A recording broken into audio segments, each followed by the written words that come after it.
চলে আসলাম একটি power bank নিয়ে। তো এই পাওয়ার ব্যাংকটি দিয়ে যে কোনো ফোন সহজেই চার্জ করতে পারবেন। আপনাদের প্রয়োজনীয় মনে হলে শেয়ার করে রেখে দিতে পারেন, যে কোনো সময় আপনারা তৈরি করে নিতে পারেন। আর আমার চ্যানেলে নতুন হয়ে থাকলে সাবস্ক্রাইব করে দেবেন। তো কথা না বেড়ে চলুন শুরু করা যাক। আপনাদের পাওয়ার ব্যাংক সার্কিটটি তৈরি করে দেখাবো। এটি দিয়ে সবসময় যে কোনো স্থানে আপনি ফুল চার্জ করতে পারবেন আপনার ফোনকে। তো দেখতেই পাচ্ছেন আমার ফোনটা কত সুন্দরভাবে চার্জ হচ্ছে। আপনাদের ফোনে চার্জ হবে, যে কোনো ফোনকে চার্জ করতে পারবেন এবং লাইট দিয়ে চার্জ করতে পারবেন এই 4000 mAh এর ব্যাটারি দ্বারা। তো আপনাদের এখন আমি সেই পাওয়ার ব্যাংকটি তৈরি করে দেখাবো। আর আমার চ্যানেলে নতুন হয়ে থাকলে বললামই তো সাবস্ক্রাইব করবেন এবং পাশে থাকা বেল আইকনটি বাজিয়ে দেবেন সবসময়। আসসালামু আলাইকুম ভিউয়ার্স, আজকে আমরা 4000 mAh এর ব্যাটারি দিয়ে একটা পাওয়ার ব্যাংক তৈরি করে দেখাবো। এর জন্য আমরা প্রথমে নিয়ে নিচ্ছি একটি পাওয়ার ব্যাংক সার্কিট। এটার দাম 50 টাকা নিয়েছে, আপনারা যে কোনো ইলেকট্রনিক্সের দোকানে গেলে পেতে পারেন। তো প্রথমে আমরা এই ব্যাটারি কানেক্টর দুটো খুলে নেব। এটা হচ্ছে স্যামসং ফোনের লিথিয়াম ব্যাটারি, আপনারা চাইলে অন্য ফোনের ব্যাটারিও ব্যবহার করতে পারেন। তখন আমরা এই সোল্ডারিং করা মাথা দুটো খুলে নিচ্ছি সোল্ডারিংয়ের মাধ্যমে।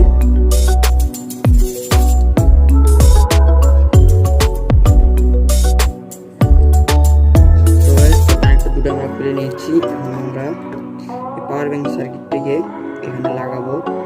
লাগানোর জন্য প্রথমে আমরা এই দুটো তার লাগিয়ে নিব। সো গাইস, তো দেখতে পাচ্ছেন এখানে কানেক্টরের এখানে দেখা যাচ্ছে বি মাইনাস, এই পাশে লেখা আছে বি প্লাস, মানে এটা ব্যাটারি প্লাস এটা মাইনাস। এবং এই দুটো প্রান্তে আমরা তারকে সোল্ডারিং করে নিব। একটা প্লাস আর একটা মাইনাস তার নিয়ে নিয়েছি। আমরা প্লাসটিকে এরকম করে পুরোর মাঝখানে ঢুকিয়ে দিব, তাহলে সোল্ডারিংটা ভালো হবে, চাপ চলবে না। আর সোল্ডারিং করতে করতে আপনাদের বলে রাখি, আমার এই পেজটিকে সাবস্ক্রাইব করে দিবেন। দেখতে পাচ্ছেন এখানে আমি সোল্ডারিং করে নিলাম। আমার ভিডিওটিতে লাইক, কমেন্ট এবং শেয়ার করে রেখে দিতে পারেন। এই পাওয়ার ব্যাংকটি আপনাদের খুবই উপকারী হতে পারে, যে কোনো জায়গাতে আপনারা ব্যবহার করতে পারেন। সো গাইস, আমরা এখন এই প্লাস আর মাইনাস দুটিকে এখানে লাগাবো। এখানে প্লাস মাইনাস আমাদের চিনতে হবে। প্লাস মাইনাস চেনার জন্য আমরা একটা চার্জারকে ব্যবহার করবো, করার ফলে এই যে প্লাস মাইনাস আমরা চিনতে পারবো। সো গাইস, দেখতে পাচ্ছেন এখানে আমরা একটা চার্জার নিয়েছি, চার্জারে প্লাস আর মাইনাস দুটিকে লাগিয়ে দেখবো আমরা। তো এখানে লাগানো যাক। এখানে প্লাসটা দিলাম, এখানে মাইনাস দিলাম।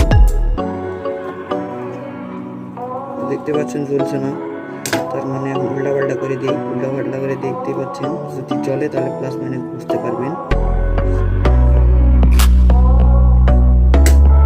জ্বলছে, তার মানে এটা প্লাস এটা মাইনাস।